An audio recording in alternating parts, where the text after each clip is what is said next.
这里曾是全世界最难抵达的地方，飞机、火车都无法直接到达，一年四季美若天仙，但是人和物品想要进入却难如登天。它就是中国最后一个通公路的县城——西藏林芝墨脱。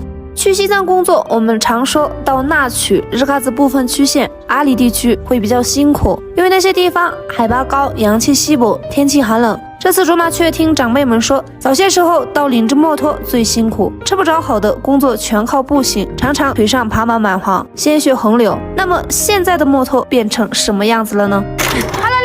卓玛影家人朋友们，大家好，我是你们的好朋友藏族姑娘卓玛。我现在在西藏林芝墨脱县，这里的海拔只有1000米左右。人们都说世界只有一个墨脱，而墨脱则拥有整个世界。世界的不同国家拥有不同的自然生态，而在西藏墨脱留心观察后，各位朋友能发现芭蕉、栗林、棱山等植物，同时看到雪山或冰川。当不同的气候景观都出现直线50公里的距离内，一个地点领略从极地到赤道的极致景观，在整个世界都是独一无二。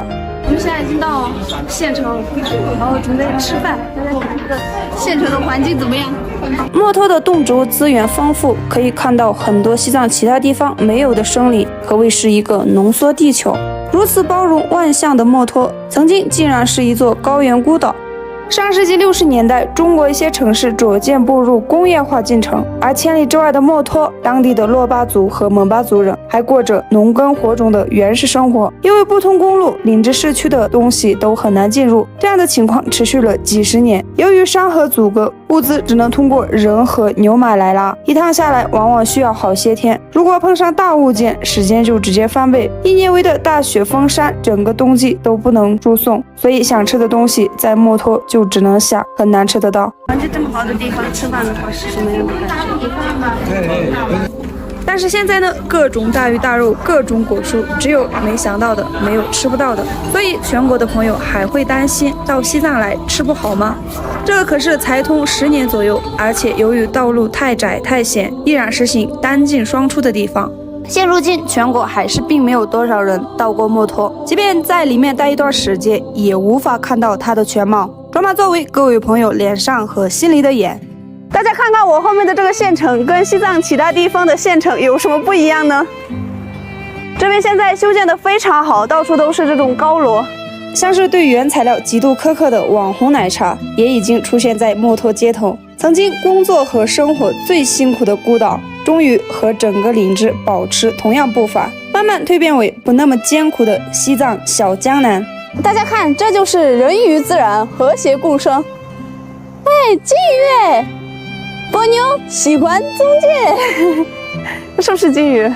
从去年到今年，墨脱已经连续2年入选中国最美县域榜单。这份榜单根据当地的生态、人文、产业为依据，连续2年都入选，体现出墨脱的了不起。从海拔接近8000米到海拔150米的巴西卡村，7000米左右的落差形成了这个藏东南的乐园墨脱。藏语意为花朵，又名白马港，被誉为莲花圣地。盘地能电梯学堂区面对了莲花那条集聚地域，路边边面盘地长线人路了，参知哪里？看到形似莲花的墨脱宝地，决定在此修行。墨脱最重要的原住民族是珞巴与蒙巴，他们是西藏当地最古老的民族之一。千百年来，虽然过着与外界隔绝的生活，却主动承担了守卫责任，守护了边境。过去几年，卓玛分别去过西藏很多县城，他们各有不同。如今，中印边境墨脱生活着各地而来的藏族，全国而来的各族，共同把它建设得越来越像大城市。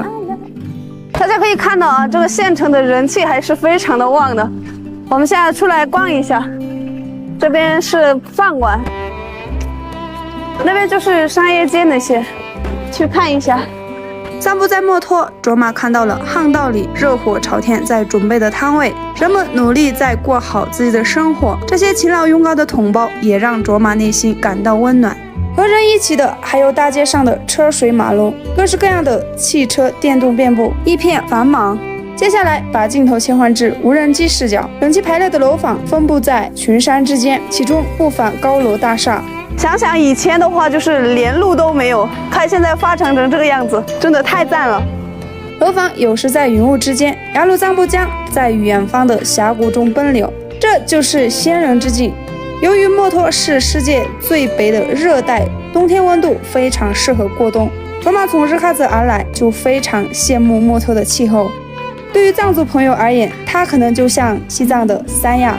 如果未来条件允许，工作不那么忙，罗马就会在这里常住一段时间，从早到晚领略这个地方的魅力。墨脱县晚上好热闹呀，看，满街都是人。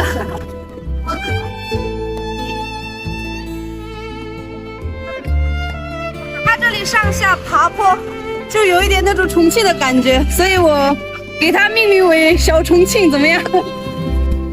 这个水果还挺便宜的哦，7块钱。